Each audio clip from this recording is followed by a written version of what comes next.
What excited me about this Terminator movie was probably the prospect of the recreation of the young Arnold character. You know, Yannick Sers, who's our visual effects supervisor, and Sherry Hansen, who's our visual effects producer, probably the first thing they ever said to us after they read the script was, the John Connor design is going to be challenging, but the young Arnold in Griffith Park, you're not going to get that until you rip it out of our hands the very last minute when this movie is locked. It is already difficult enough, I guess, to create a human being digitally. It becomes even more difficult if that human being is like such an iconic figure as Arnold Schwarzenegger. Right from the start, we couldn't leave any stone unturned. So our whole process, how we did digital characters in the past, had to be evaluated and changed or invent new technologies wherever possible to just raise the bar. The observatory sequence of the Griffith Park sequence that we worked on sort of, you know, splits almost into two portions, into two halves. Like the first portion being basically the recreation of the original movie scenes, you know, of the arrival from the young Arnold, and we're basically introducing that young Arnold character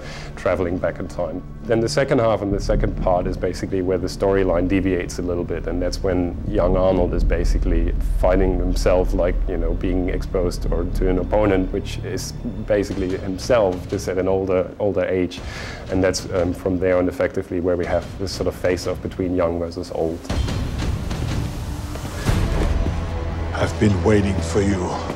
First, we built the set in New Orleans and shot it practically. Arnold obviously plays the Guardian, but there's the entire process of youthifying, obviously, Guardian to turn our 67-year-old Arnold Schwarzenegger into a 50-year-old version of himself. Then we actually scoured the earth to find basically a bodybuilder by the name of Brett, who basically is the only human being on the planet who is almost as big as Arnold was when he was Mr. Universe. It was all sort of choreographed with a stunt double. You sort of acted that out.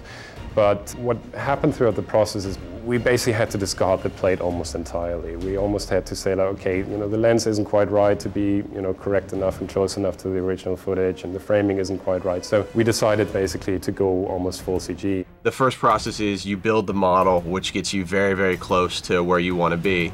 But then at the end of it, you get into this uncanny area when you're looking at it to where you're 5% off, things will look right, but it's that glint behind the eyes, it's the way the light interacts with your skin, all of this incredibly finite detail that separates from something that feels actually alive and living and something that just feels dead.